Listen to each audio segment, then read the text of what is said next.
Nou, goedemiddag, goedenavond. Ja. Ik ben blij dat we elkaar een keer kunnen ontmoeten.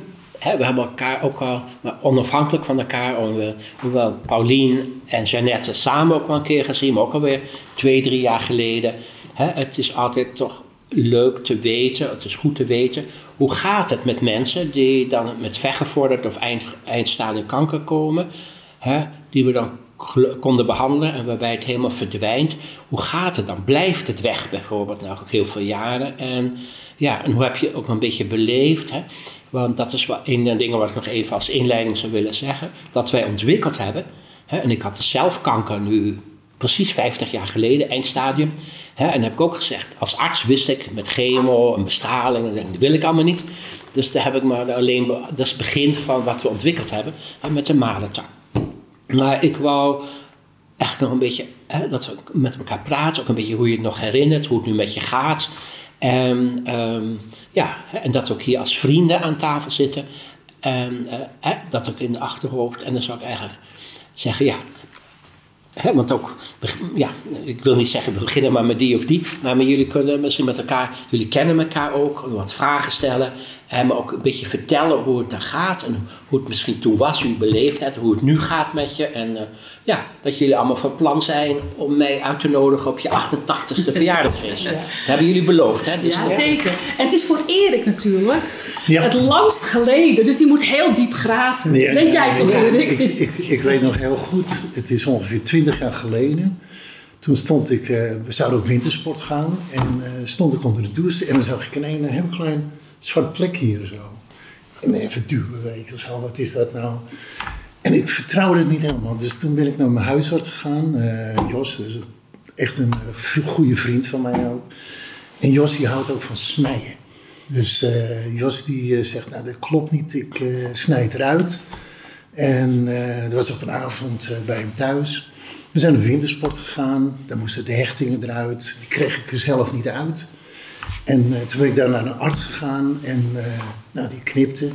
Maar die zat dan een beetje raar te doen tegen Lineke. Die stond achter me en zei, dit klopt niet, weet je wel. Zo, nou, toen we thuis kwamen van wintersport, belde Jos meteen. En die zegt, je moet langskomen, want het gaat niet goed. En dat was eigenlijk het eerste wat ik was het op kweek gezet? Ja, het was op kweek gezet. En het uitslag was een melanoom was het. Ja. En toen ben ik meteen naar het Van Leeuwenhoek ziekenhuis gegaan. Dat was de eerste weg. Werd het weer onderzocht. Nou, dat bleek ook een melanoom te zijn. Ja. Nou, ik denk, klaar. Ja. Het is weggehaald, klaar. Weggehaald, klaar. Maar 3 maanden later, toen kreeg ik hier allemaal bulten. En zat een hele oksel onder de uitzang van die bollen waren het eigenlijk zo. Nou, okselklier, toilet gehad, alles eruit gehaald. En ik denk, nou, het gaat klaar. Weet je wel zo, ja, mooi niet.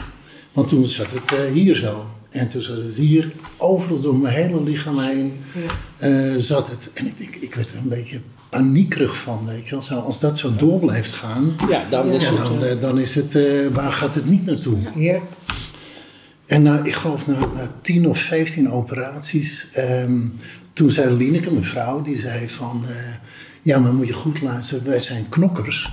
Wij gaan niet zomaar wachten tot het weer fout gaat.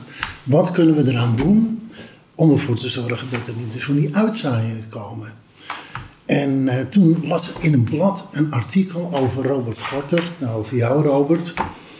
Nou, je bent bijna niet veranderd, moet ik eerlijk zeggen. En, een klein beetje ouder.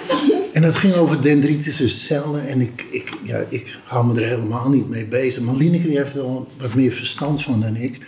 Toen zijn we naar een toespraak, hield een toespraak in Amsterdam. Was het in Amsterdam in een kerk. In een kerk was het. Oh, okay. Aan de Prinsengracht. Ja. En er waren ook, je had ook een aantal patiënten meegenomen die je behandeld had. En die vertelden ook wat. En toen dacht ik, ja, maar dit is het, weet je wel zo. Dus een week later heb ik een afspraak gemaakt in Keulen. Lineke werd ziek. Ik ben met mijn dochter, die ging met me mee. Zijn we naar Keulen gegaan. En toen was ik verkocht. Ik denk, dit is het. Juffenet, de therapie. Het is meteen bloed afgenomen. Dat is zeg maar op kweek gezet. Ja, uit het bloed worden dan in een week dendritische cellen. Ja, dendritische cellen eruit gehaald. Ja. En een week later kom ik terug. Het wordt eerst, moest ik in van die ja, dan denk je, wat krijgen we nou, weet je wel? In zo'n bed liggen, met van die lamp op je, weet je, zo'n koorts tegen 40 graden. En ik zweette me een ongeluk gewoon. Ja. En daarna spoot hij terug en rennen naar de trein. Nee, toen ging Lineke wel mee. Rennen naar de trein, want we gingen met de trein. En ik werd me ziek, ik kreeg koorts enzovoort. Maar Robert had gezegd, als je koorts krijgt, dan leef je nog. Ja. Want dan is je lichaam nog actief om te knokken, weet je. Zo. Nou, in de trein terug naar Amsterdam. En dan een stukje naar Zaandam. Volgens mij namen de verkeerde trein ook nog, stopte niet. Dus dan kwam je in Purmerend uit, moesten we weer terug. Toen naar huis. Met je zieke hoofd. Ik op de bank. En ik heb een week op de bank gelegen. En het was, de koorts was voorbij. En het ging eigenlijk hartstikke goed. Mag ik jou wat vragen tussendoor? Want dat is mij niet helemaal duidelijk. Jij had dus overal, dat je zei bult en knop. Ja. Was het toen al duidelijk dat je uitzaaiingen had? Ja. Dus eigenlijk was er voor jou ook weinig hoop. Ja. Werd dat tegen jou gezegd? Nee, niet letterlijk. Maar ik weet, Lineke, we gingen altijd met z'n tweeën naar het ziekenhuis. Ja. Want ik ben dan een beetje een oenweek en dan gaat het langs me heen en denk, nou het zal wel. Want ik sloot me ook een beetje ervoor af, gewoon voor die nare berichten. Ja.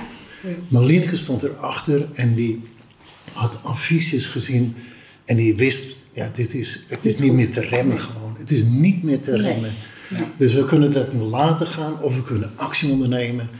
Goed van haar. Ja, dat is echt top. We hebben het ook samen gedaan met onze kinderen. Ja. Want de diagnose was maligne melanoom. Dat wil zeggen, sommige melanomen die houden dus een beetje koers, maar andere die gaan heel snel overal uitzaaien maken, metastase, ook in de hersenen, overal in het lichaam.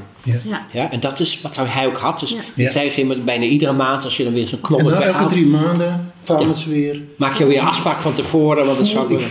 Want je voelt je hele lichaam dan. Hè? Ja. Die bulten voel je.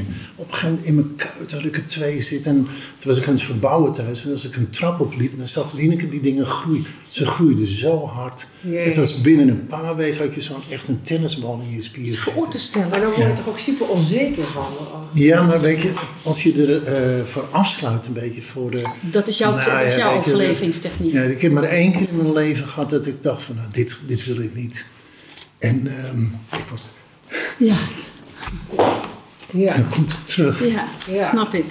Ik kon ook niet meer lopen.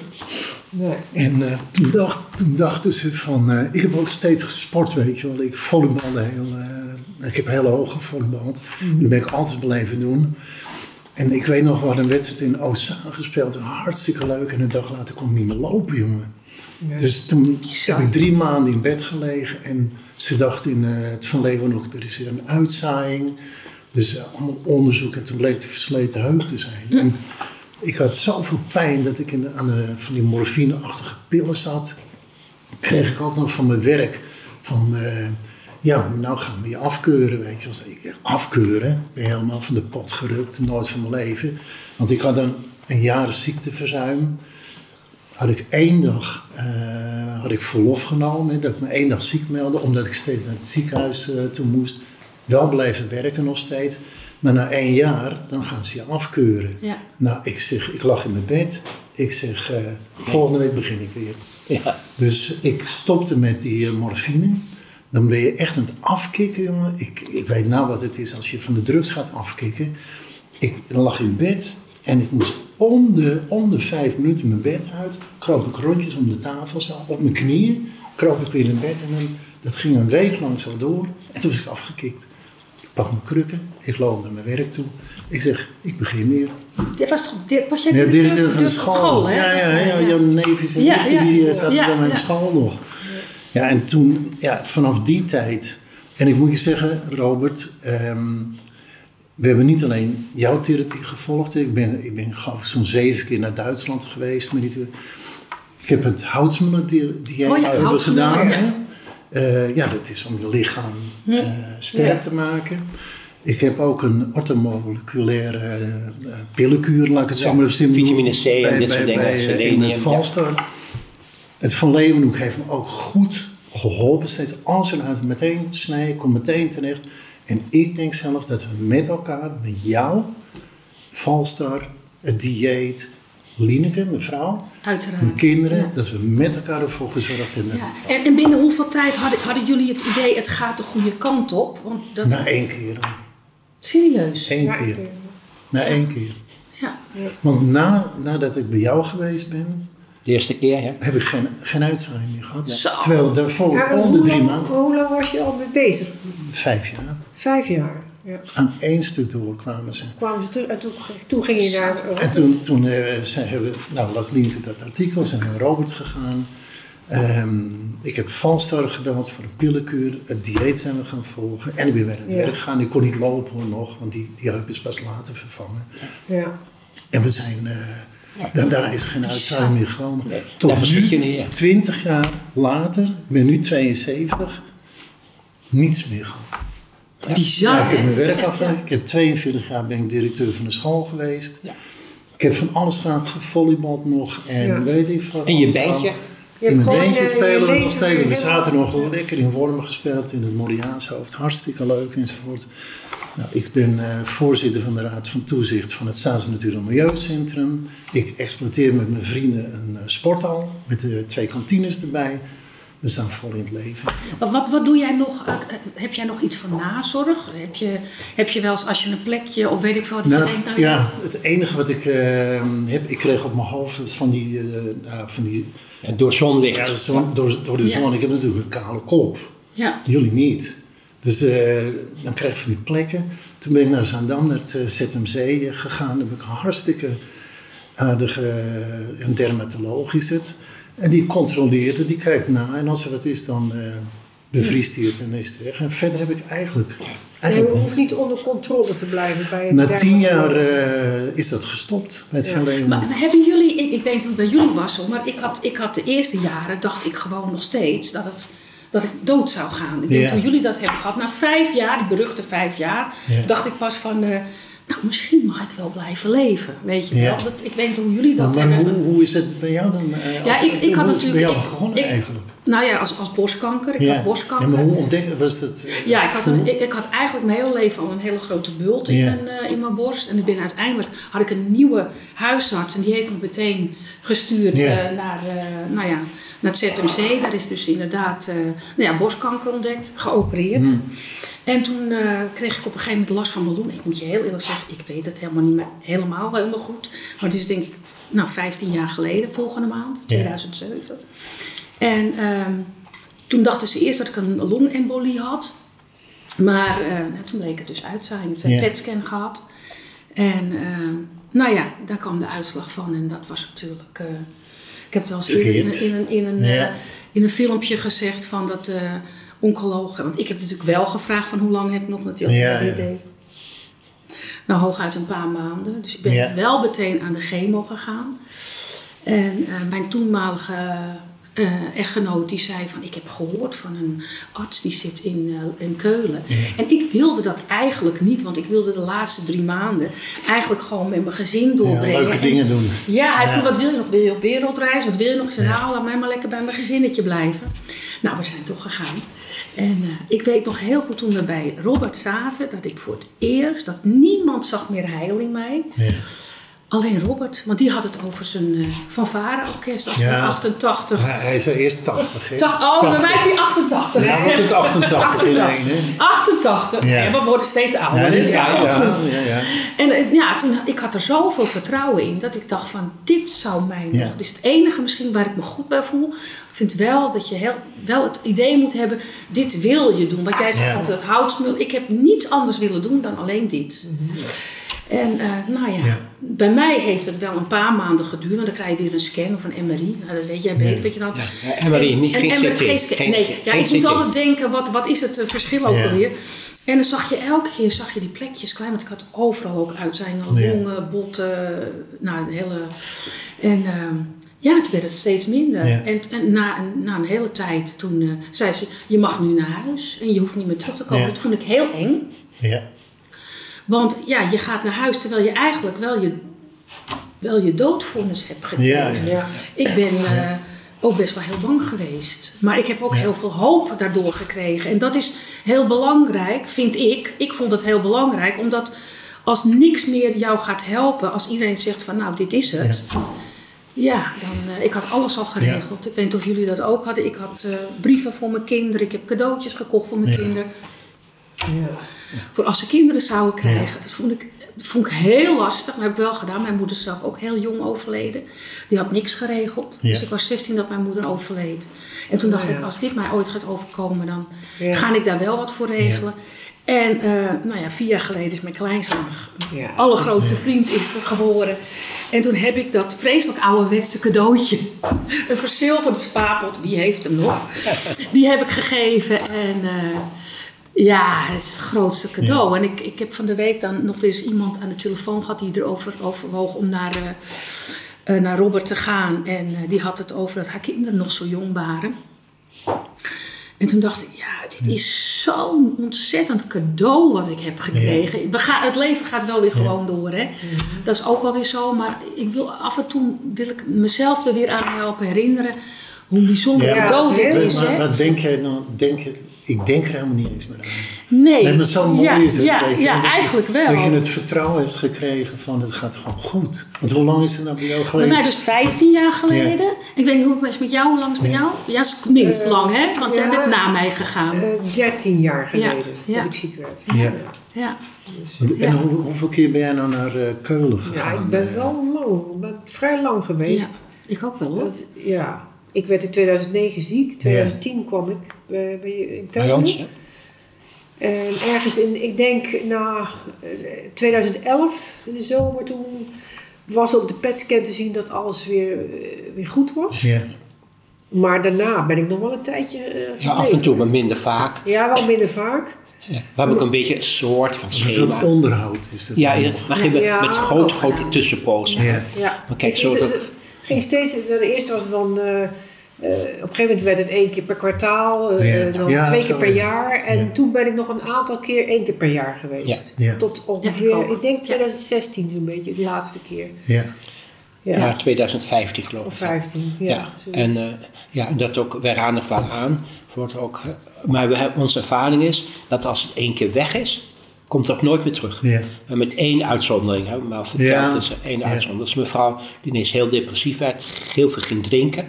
Een borstkanker, die heeft me een half jaar hard te veel drinken, had ze een levermetastase weer. Maar alcohol is een gif en zo. Dus dat is ook te begrijpen. En de depressie. Ja, maar mag ik even tussendoor wat vragen? Want jij zei 1 op de 3 mensen dat het aanslaat, of is dat te optimistisch? Deze dendritis, die therapie, is dat bij 1 op de 3 mensen dat het aanslaat? Of is dat nou, een beetje vanaf wat voor tumor. Maar ik wil zeggen, kijk, eerste plaats, als mensen al in het begin zouden komen als ze een diagnose hebben gekregen, dan zou het waarschijnlijk 2 uit 3 zijn. Ja? Dat mensen we echt kunnen helpen. Maar je ziet, kijk, de kanker, dus ook iedere oncoloog, ook tot zo vandaag eigenlijk zeggen, de kanker wordt veroorzaakt door niet goed functioneren van je immuunsysteem. Ja. Want namelijk ook, ieder mens die niet rookt en drinkt en niks doet, die God verboden heeft, je maakt minstens 100.000 kankercellen per dag. Ja. Die kan je ook meten, gedeeltelijk in het bloed en zo. En toch, dus hebben we wel gezegd, je kunt zo mooi in het Nederlands zeggen, een beetje kankeren doen we allemaal. Maar als je immuunsysteem intact is, krijg je nooit kanker. Dat je ziek wordt, dat je een gezwel krijgt. Maar als er iets fout gaat in het immuunsysteem, dat het of niet meer goed kan herkennen, kankercellen, of doden, of beide, dan krijgen kankercellen een kans. Ja. En onze hele therapie en het model wat we ontwikkeld hebben door de jaren heen, en eigenlijk was ik mijn eerste patiënt mijzelf, ikzelf, dat we gekeken hebben, hoe kan ik het immuunsysteem verbeteren? Dat noemen we dan immuunrestauratie. En helaas wat je met chemo doet, eigenlijk, dus voor zover ik weet geen uitzondering, dan sla je hard op kankercellen toe. En op een gegeven moment kunnen kankercellen wel een tijdje verdwijnen. Maar de oorzaak van de kanker heb je niet aangepakt. En dat is je immuunsysteem. Ja. Dus kijk, als een tumor wordt weggehaald, bent er altijd voor. Want dat is een slagveld minder en zo. En ook als een keer voor hele agressieve tumoren, dat je dus 1 keer ook even hard toeslaat met een keer chemo. Zo, ik ben daar niet op tegen. Alleen je moet dan zien dat ook als tumor kleiner wordt, dat daarmee dus met chemo daardoor de strijd nog niet is gewonnen. Want die kan alleen als je immuunsysteem het aan kan. Jij krijgt ook... Daarom ben ik naar jou toegekomen, want ik kreeg te horen dat alleen nog maar chemo mogelijk was. Levensverlengend. Dus ik heb ook uitgezaaide borstkanker. En de operatie had allemaal helemaal geen zin meer. Dus ik kreeg alleen nog maar chemo. Als levensverlengende optie. Ben jij nooit geopereerd? Nee, ik ben nooit geopereerd. Want dat had geen zin meer. Het was zo... Bij jou is het gemerkt toen het al helemaal uitgezaaid was. Ja. Bij mij is het eigenlijk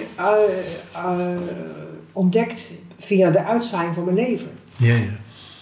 Maar goed, toen kreeg ik dus die chemo. En toen kwam ik wel achter, waarom krijg je kanker? Omdat je immuunsysteem op de ene manier niet goed werkt. Ik dacht, niet meer goed. Ja. Dus ik dacht, er moet iets. En dan kreeg je chemo.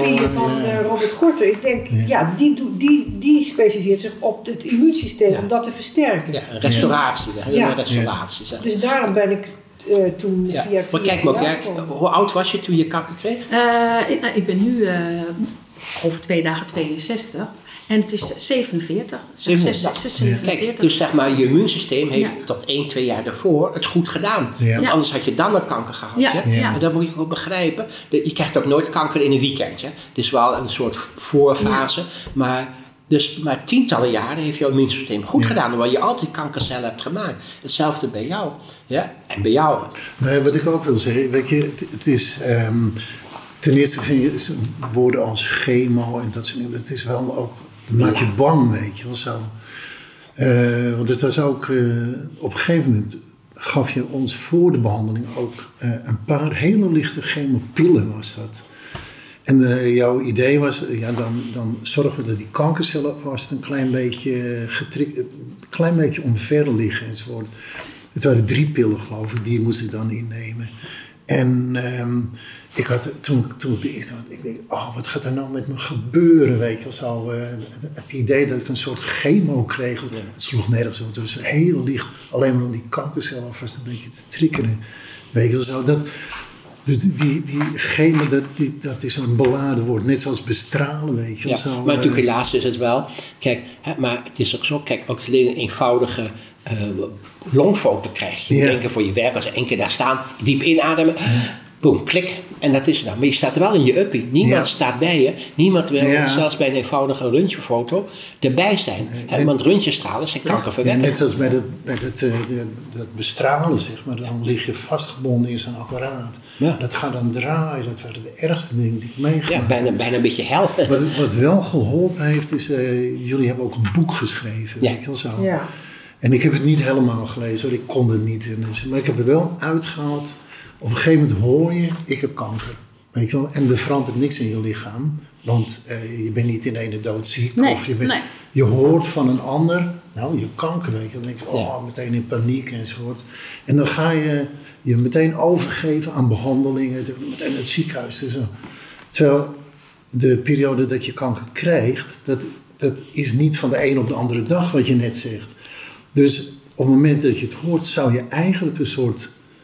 periode moeten nemen, weet je wel, waarop je kan denken, maar wat ga ik nou doen eigenlijk? Ga ik dan meteen bestralen? Ga ik dan meteen dit? Ga ik dan meteen... Maar die vraag was het toch helemaal niet? Nee, maar dat heb ik wel geleerd uit het boek van Robert van...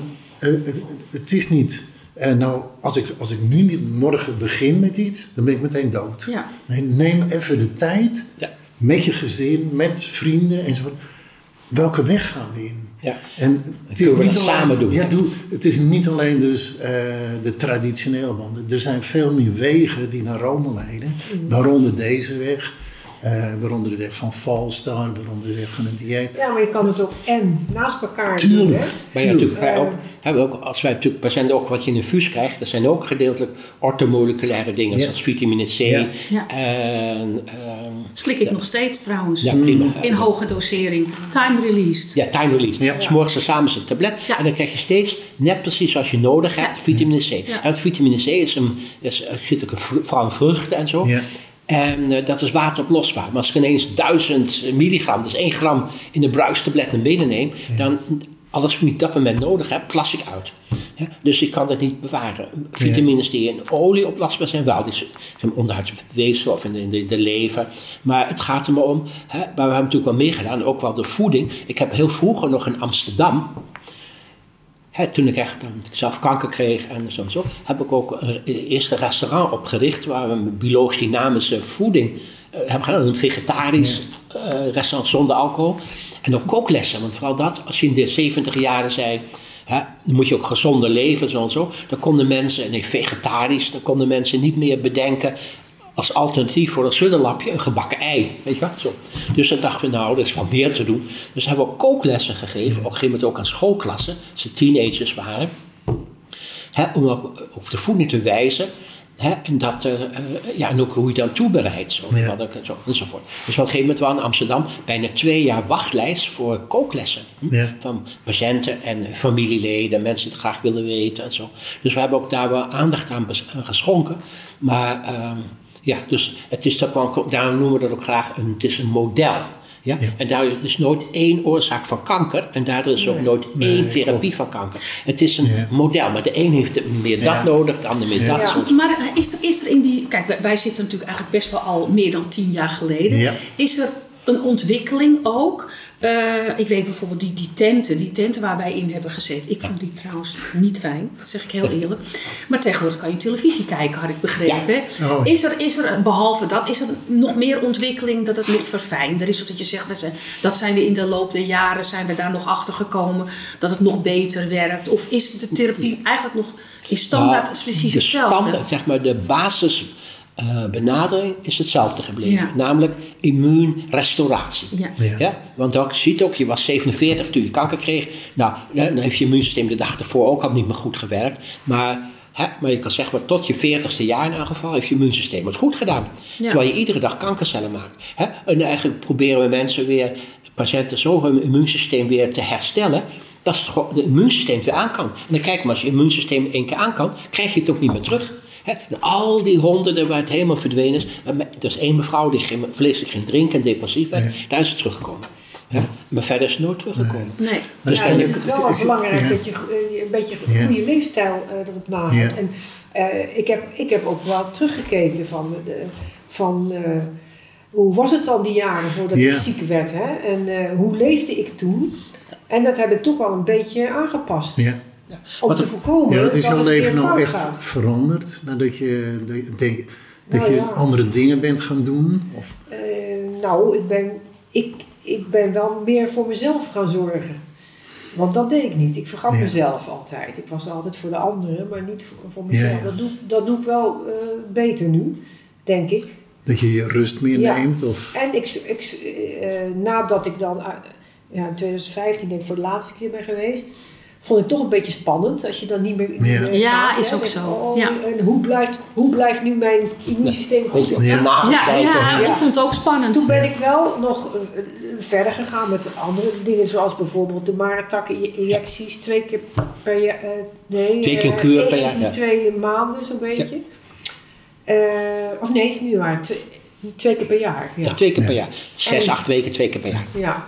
En ik ben ook nog bij een homeopathische arts die ook af en toe wat middeltjes geeft om het immuunsysteem te versterken. Als ik bijvoorbeeld ziek ben geweest. Maar je moet je er ook zelf goed bij voelen. Dat is denk ik ook wel heel sterk. Dat je er zelf een goed gevoel bij moet hebben wat je doet. Ja. En hoe is dat bij jou dan? Of leef je nu gewoon lekker... je kijkt helemaal nou een beetje. Ik doe eigenlijk, behalve dat ik nog vitamine C veel slik. En dat ik wel eens heel vaak bij Robert bij de app, dat ik weer een vriendin heb die ziek is of werk, dat ik hem nog wel eens informatie ga inwinnen. Ben ik eigenlijk niet meer zo heel erg bezig met dat immuunsysteem, moet ik heel eerlijk zeggen. Ja. Dus ik doe eigenlijk gewoon... ik heb bijvoorbeeld... nu drink ik wel weer eens lekker een wijntje. Maar dat heb ik de eerste 10 jaar niet gedaan. Geen alcohol. Helemaal niks. Want dat heb jij toen in principe afgeraden. Ja. En na 10 jaar dacht ik bij mezelf... Maar ik vind het toch ook wel weer eens lekker om gewoon eens...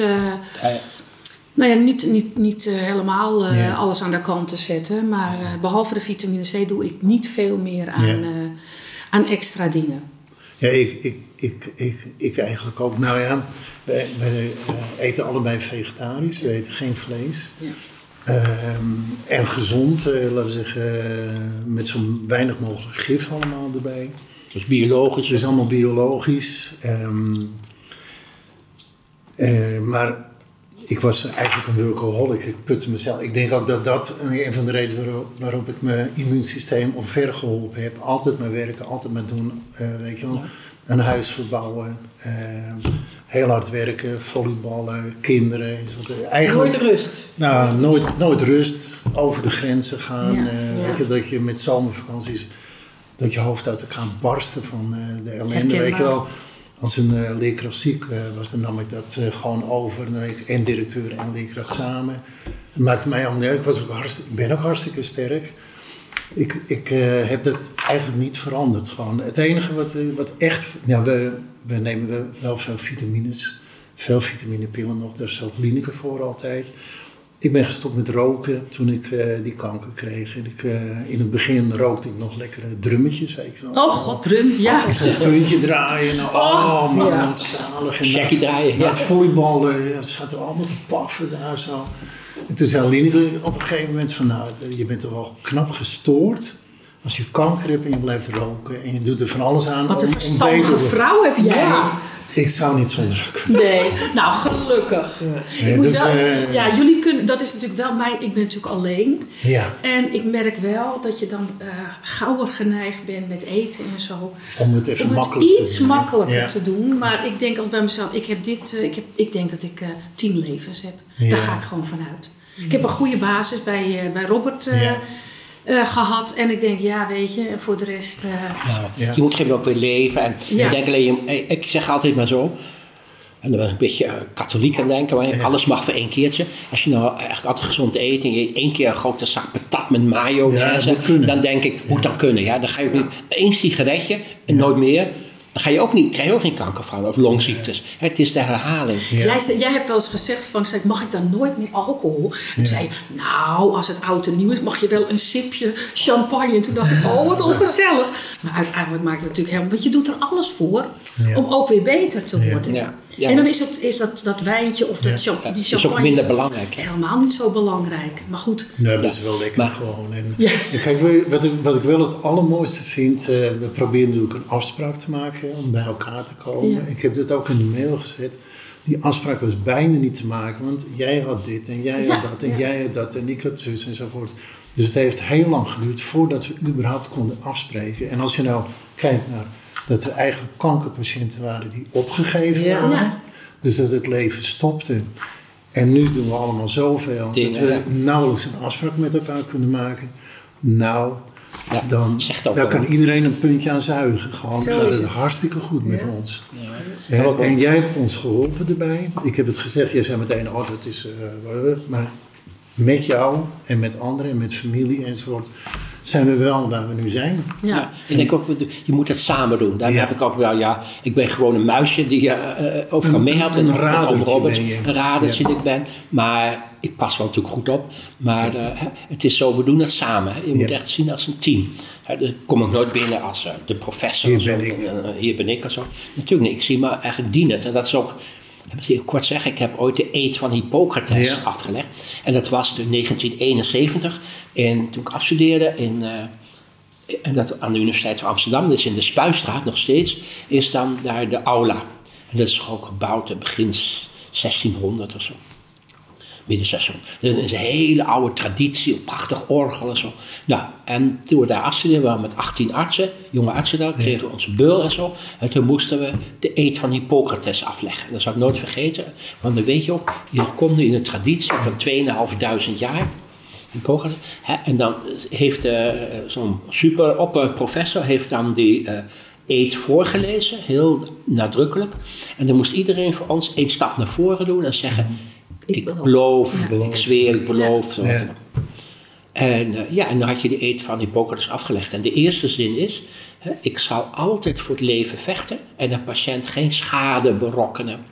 Nou, Ja. En dat is natuurlijk tegenwoordig maar eens vraag. Moment maar, hoe zit dat dan? Hè? Ja. Kijk, en natuurlijk een chirurg moet misschien wel een keer even beschadigen en iemand zijn mes snijden, maar om iemand het leven te redden. Ja? En dan weet de patiënt het en die stemt dan toe. Ja? Ja. En goed, zo soort dingen. Dus ik vind wel, ik ben heel bewust ook, en dat zou ik ook niet anders willen werken als arts, dat ik weet, ja, ik heb beloofd dat ik altijd voor het leven zal vechten. Nou, basta. Klaar. Ja. Dus, maar tegenwoordig, heel vaak wordt ook de eed van Hippocrates niet meer afgenomen. Dan is een arts gewoon weer ambtenaren geworden of zo. Zo. Maar goed, daar wil ik nu niet over spreken. Maar ik wil alleen nog één ding zeggen. Daar heb ik ook een colleges gegeven, maar online. Vanwege corona kan ik niet iedere keer naar San Francisco vliegen. Maar 2 weken ga ik weer. Maar over wat is een belangrijk onderdeel van een gezonde levensstijl. Nou, wat blijkt nou? En als jullie willen, maar het is in het Engels, kan ik het een keer toesturen. Dat is ritme. Want het blijkt voor het circadianische ritme, 24-uur ritme, echt dat de zon volgen, dag- en nachtritme en zo. Maar het wordt bekend dat mensen die veel vliegen, dus vooral ook flight attendants en piloten, die hebben duidelijk meer kanker. Vooral borstkanker en prostaatkanker. Ook andere kanker, maar vooral borst en prostaat. En dat is logisch. Die zijn 10 kilometer boven de aarde. Die zijn klopt ook, meer blootgesteld aan röntgenstralen en andere stralen. Ja, dus daardoor, dat is niet goed voor je. En dan heb je... heb ik ook eerst maar altijd gedacht. Maar het blijkt nou, we hebben een studie gedaan waarbij piloten en stewardessen, flight attendants moet je nu zeggen, bijna uitsluitend Noord-Zuid hebben gevlogen. Van Amsterdam of Frankfurt naar Kaapstad of Johannesburg. Dan zit je 11 uur in het vliegtuig, ook op 10 kilometer hoogte. Of, er is maar of geen tijdsverschil in de zomer, of de winterklok, 1 uur tijdsverschil. Dan heb je geen jetlag, 1 uur tijdsverschil. En dan Oost-West. Dus die voornamelijk vlogen naar San Francisco, Los Angeles of naar China, Shanghai of zo. En toen bleek het dat er was nauwelijks een toename van kanker als mensen bijna uitsluitend Noord-Zuid vlogen. Maar vloog je Oost-West, dan zit altijd 9 uur tijdverschil. Ja, en dan ben je altijd je jetlag. Dat heb ik natuurlijk ook gemerkt. Als ik dan in San Francisco vloog, zou ik nu weer merken, maar ik heb ook trucjes dat het binnen een dag weg is. Ja. Maar daar bleek vooral een sterk verhoogde voorkomen van kanker. Ja. Dat is heel goed te begrijpen. Je bent er steeds uit je ritme. Dan hebben ze ook gekeken naar mensen die verpleegkundigen in een ziekenhuis. Of op een... Ja, daar geldt dat natuurlijk ook voor dan. Ja, daar geldt het ook voor. Iedereen dus steeds een beetje uit zijn ritme is. Dan is er ook dan je immuunsysteem heeft ook een 24 uur ritme.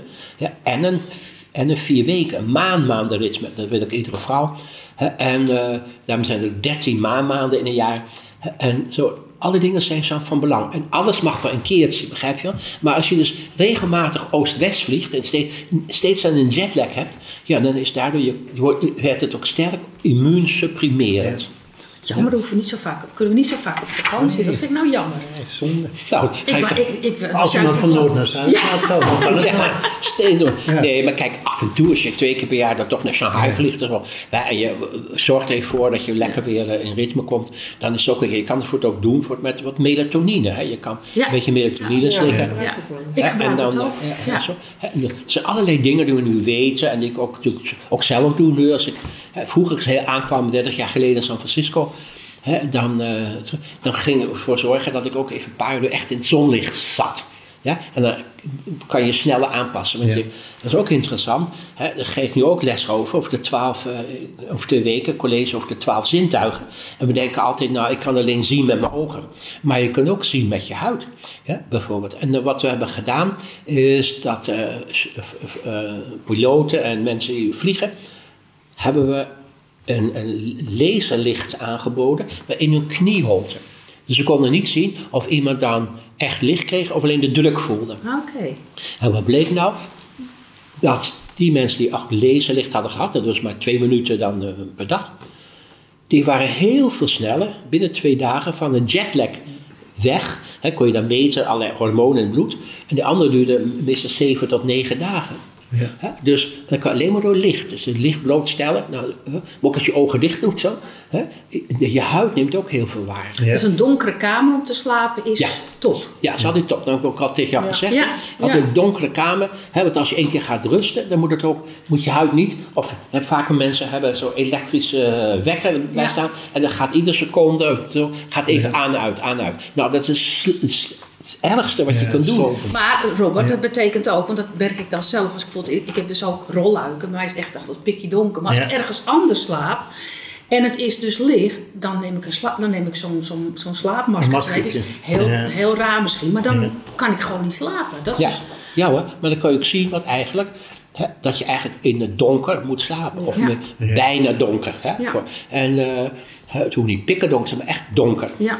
En dat natuurlijk je ogen nemen het meeste waar, maar ook je huid. Ja. En daarom wil ik alleen maar zeggen, dus de mens zit veel ingewikkelder in elkaar dan gewoon denken huis, boomje, beestje. Prachtig zitten we in elkaar. Ja. En eigenlijk hoe meer je weet, hoe meer je ook beseft, je weet niks. Nee. Want hoe meer je weet, hoe meer denk je... Ja. Hoe is dit mogelijk? Wat voor wijsheid zit erachter? Alleen maar een metamorfose en zo. Ik heb ook veel Goethe bestudeerd en ook wat die man daar heeft voor me. Nou goed, ik geef ook altijd, als ik daar college geef in San Francisco, alleen maar over antroposofie en geneeskunde. Dan wordt ook over die complementaire kleuren. Dat mensen eigenlijk helemaal die bewustheid. Kijk, als ik voor even 20 seconden naar groen kijk en ik kijk dan weg, een wit blad of zo, dan krijg ik een nabeeld, die ongeveer 3-4 seconden is het daar, met een complementaire kleur. Dus van groen wordt het rood en omgekeerd en geel en blauw en zo. En dan zie je voor de mensen die aanleg hebben voor kanker hebben, die hebben minder goed een nabeeld. Dus dan kan je het zien, als een therapie goed aanslaat, dan hebben ze ook weer vrij snel dat ze direct een complementair kleur kunnen zien. En dat kunnen we ook gebruiken als therapie. Ik heb vroeger ook al bij ons, maar nu allemaal wordt het helaas niet meer gedaan. Je kan het voor kankerpatiënten, maar ook aan mensen die een chronische ziekte hebben, even blootstellen, 10 minuten aan een gekleurd licht. In een kamer zo, met zeg maar geel licht. En dan maakt je lichaam groen. Ja, en dat groen heeft een heel speciaal effect ook op je immuunsysteem en omgekeerd. Dus daardoor, dat zijn allemaal dingen die eigenlijk helemaal niet naar wordt gekeken en ook geen geld meer kan verdienen. Maar dat moet ik toch zeggen, wat mij betreft moet men een rondje maken, een punt aandraaien. Ja. Maar toen ik nog vroeger huisarts was in Amsterdam, waar jullie nog niet eens geboren. Maar, Robert. Nou, hij was een klein jongetje. Hij was een klein jongetje. Nou, jij bent nu 72, ik ben nu 76. 76. Dus, maar ik wil wel zeggen dat alles wat ik deed als huisarts met in principe door het ziekenfonds betaald. Ik deed privébus en alles. En de marentak en dit en dat, zelfs de aritmie en zo, alles werd betaald door het ziekenfonds. En langzaam maar zeker werd meer en meer, kon je nog wel doen, maar werd niet meer vergoed. Dus voor sommige mensen, op een gegeven moment kwam het buiten hun bereik. En op een gegeven moment werden ook dingen zelfs verboden. Hè? En dan zie je wat dingen die in Nederland niet kunnen, maar wel in Duitsland. Dan moet je afvragen, hoe zit dat dan? Ik ben 10 minuten over de grens in Duitsland en dan wordt gezegd, hoe zit dat dan? En zo, hè? Dus het zijn allerlei dingen in de geneeskunde waar ik een beetje zorgen om maak. Want en dat is mag ik nog iets vertellen? Een sprookje van Goethe. Jij sprak over kleuren. Ja. En ik heb ook nog kleurentherapie gevolgd. Oh ja. En dat was een vrouw in Lichtenvoorde. Dan gingen we daar heen en bleven daar slapen. En zij ging dan voor je zitten en sprak met je. En daarna ging je naar een andere kamer. En dan had ze van wol een aantal kleuren uitgekozen. En die hield je dan eigenlijk een tijd vast. En dat was een therapie die, volgens mij kwam die uit Australië of zo. Het is een Australiër die dat ontwikkeld had. Ja. Eigenlijk een beetje wat jij vertelde. Gewoon. Kijk, Hoenderstein heeft het ook gezegd. Ook dat je een bepaald soort t-shirtje met een tijdje draagt bijvoorbeeld. Ook, met een bepaalde kleur. Helpt dat? Vooral natuurlijk ook als je dat... maar daar kunnen we ook nog graag een keer over hebben. Zo. Ik kan jullie ook graag een keer een college toesturen. Het is wel in het Engels voor de universiteit. Maar online toesturen. Dat zouden we doen. Maar het is, ik wil alleen maar zeggen... maar ook in ieder geval als je dan wordt blootgesteld aan licht... zeg maar je hele lichaam... in plaats van onder de hoogtezon... lig je dan lig je in gekleurd licht. Dat heeft nog een veel intenser effect. En de Hoeder Stijn heeft al in 1906, 1908 erop gewezen dat dat ook een invalshoek is om mensen ook te behandelen met gekleurd licht. Ja. Maar je kunt toch ook dan even gewoon heel lang bij stoplicht gaan staan? Ja, bij rood. Bij rood. Ja, maar dan krijg je een bon. Ja. Dan krijg je een bon. Ja, dat moeten we ook weer niet hebben. Interessant. Ja. Maar ik wist dat niet. Dat er heel veel mogelijk is eigenlijk. Echt heel veel mogelijk. Maar kijk, dames en heren, Johan Cruijff, ik ben nou niet per se dat iemand in het voetbalstadion rondhangt, maar Johan Cruijff had een keer gezegd, als je het weet, zie je het. Ja. Dat is vaak dingen. Heel veel mensen die apen na. Dat is nog met geneeskunde. Kijk, om geartst te worden hoef je helemaal niet slim te zijn. Je moet alleen een goed geheugen hebben. Toen ik nog arts werd ik geëxamineerd in 42 vakken. Oogheelkunde, kindergeneeskunde, allergie, maar iets van 42 vakken. Ja, en dan moest je, ook meestal kreeg je dan een professor. Ja, en als je zei, nou ben ik niet mee eens, of waarom niet dat niet, ja, dan zakte je. Dus je herhaalde altijd wat je had gehoord en gelezen op college. Ja, en dan blijft dat hangen. En daardoor eigenlijk leren artsen nooit kritisch te denken. Ja. En daardoor heb ik al, toen ik nog medicijnen studeerde, ben begonnen in 1965. En daar heb ik direct ook gedacht, nou, het moet nog meer zijn. Dus ik heb acupunctuur gestudeerd. Ik heb dit gedaan, ik heb dat gedaan. Homeopathie, alles erbij. Want ik dacht, er moet toch meer invalshoeken zijn. Ik kan niet alleen maar een antibioticum of zo. Ja. Je hebt een fles wijn verstopt zeker, hè? Ja, wil je nog een... Mag het van oma Robert? Nou, maar ik doe het gewoon. Ja hoor. Ja. Ik blijf bij mijn spaarrood. Maar dat is wel het mooie. Wat jij zegt eigenlijk. Er zijn zoveel manieren. Ja. En proberen te combineren. Ja. En dat samen... Precies. En dat je vooral met iemand een beetje de leiding heeft, zoals ik dat vaak heb gedaan. Zeggen, nou, ik zou bij jou vooral nog dat doen. Of bij jou vooral nog nadruk daarop. Wat ik denk, dat heb ik dus gemist. Het is omdat dat mijn toenmalige echtgenoot zei van, zullen we dat of dat gaan proberen. Anders had ik me er eigenlijk wel een beetje bij neergelegd. Nou, dit is het. Maar wat ik mooi eigenlijk vind, is dat iemand die dus dit overkomt, dat die dus inderdaad meer mogelijkheden nog zijn. En dat er dus ook nog hoop kan zijn. En hoop vind ik echt allerbelangrijkste. Want anders sta je eigenlijk... Dan geef je het op. Dan geef je het op. En er is dus, daar zijn het levende bewijzen van. Zeker. En het is, het leven, ik vind eigenlijk elke dag nog wel het leven een feestje. Een cadeautje. Een cadeautje, dat had je toch nooit verwacht zoveel jaar geleden. Nou, zullen we nog drinken op het leven? En dat zou zeker op het leven gaan we drinken. En we allemaal ontmoeten elkaar op jullie 88 worden. Nee, jij bent eerst 88. Dan komen we bij jou, over 12 jaar. Dan gooi ik eerst een feestje. Ja. Misschien Duitsland, misschien in Californië, misschien in Shanghai. Dan kom ik in Californië, maakt ons niet uit. Ik neem een band mee. Ja, dat kun je. Gaan lekker rock'n'rollen, Robert. En dan gewoon baden, zo lang zal die leven en zo. Nee, dat doen we niet. Lekker rock'n'rollen. Lekker rock'n'rollen, ja. En dan gaan we gooien met jou en doen van alles.